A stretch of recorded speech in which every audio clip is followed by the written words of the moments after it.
Welcome to easy steno. Dictation 5 second बाद start होगी।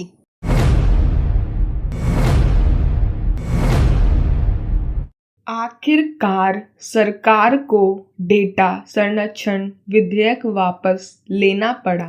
अब इसकी जगह एक नया कानून लाया जाएगा जो अधिक पारदर्शी, व्यापक और व्यवहारिक होगा। कहा जा रहा है कि नया कानून तैयार करने से पहले आम लोगों से भी इस संबंध में सलाह ली जाएगी। दरअसल डेटा संरक्षण विधेयक 2.5 साल पहले सदन में पेश किया गया था, जिस पर विपक्ष ने आपत्ति दर्ज कराई थी। तब उसे संयुक्त संसदीय समिति को समीक्षा के लिए भेज दिया गया था। समिति ने साल भर बाद उससे संबंधित अपनी रिपोर्ट पेश कर दी थी। उसमें 81 संशोधन और 12 सिफारिशें प्रस्तावित की गई थीं। जाहिर है, इतने संशोधनों के सुझाव का अर्थ है कि कानून में भारी खामी थी। उसे नए ढंग से तैयार करना और व्यापक विचार विमर्श के साथ ही उस पर आगे बढ़ाना उचित था। इसलिए सरकार ने उसे वापस लेना सही समझा। मगर इस तरह सरकार के अपना कदम वापस खींचने से विपक्ष को एक बार फिर सरकार पर तंज कसने का मौका मिल गया है।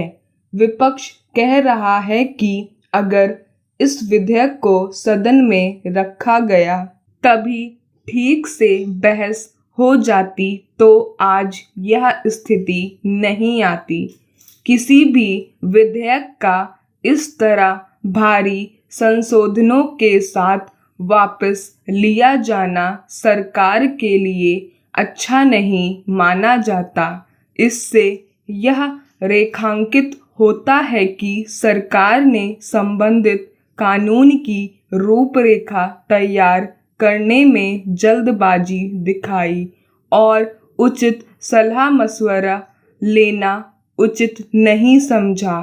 दरअसल पिछले कुछ सालों से जिस तरह सरकार सदन में चर्चा कराए बगैर विधेयकों को पारित कराने की हड़बड़ी दिखाती रही है, उससे भी विपक्ष को ऐसा कहने का मौका मिल रहा है।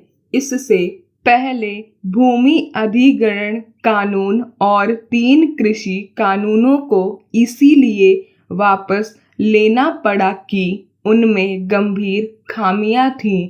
डेटा संरक्षण विधेयक लाया गया तब सरकार की तरफ से दावा किया गया कि इससे अपराधियों की पहचान करने में आसानी होगी और आतंकवाद जैसी समस्या पर नकेल कसने में काफ़ी मदद मिलेगी। अभी तक आपराधिक मामलों में अपराधी की पहचान से जुड़े तथ्य जुटाने में पुलिस को काफ़ी मशक्कत करनी पड़ती है और आनुवंशिक पहचान से जुड़े तथ्य जुटाने के लिए जांच एजेंसियों को अलग से मंजूरी आदि लेनी पड़ती है।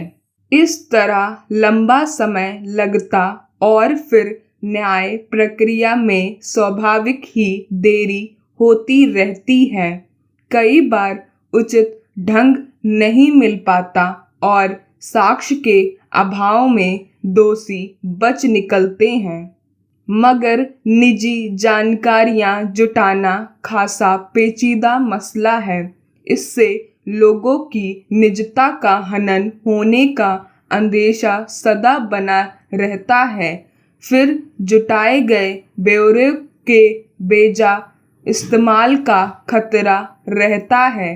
हालांकि सरकार ने भरोसा दिलाया था कि वह व्यक्तिगत ब्यौरों की सुरक्षा करेगी, पर इसका कोई लिखित वचन नहीं दिया गया था।